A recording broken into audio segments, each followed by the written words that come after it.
Yan, habang naghihintay ako sa mag-iina, nasundo ko sila kasi ngayon, bumili muna ako ng mais para kainin. Nagustuhan ko yung mais na to nung unang bumili ko dito sa labasan dito sa school nila.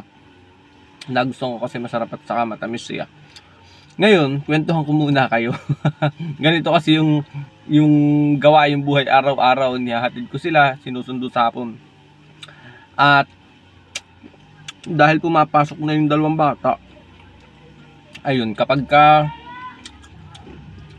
kami magkakatrabaho ay nagkakaakitan, 'di ba? Hindi naman nawawala yun, minsan nagkakaakitan. Punta tayo doon, kain tayo ng mabilis.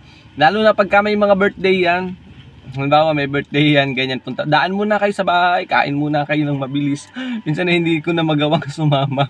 Lagi na akong absent sa mga ganyan ngayon. Hindi katulad dati kapag nagkakaakitan. Hindi tayo nawawala. Kasi dati yung dalawa hindi pa pumapasok. Wala pa akong hinahatid, sinusundo yung dalawang bata. Ngayon pumapasok na yung dalawa.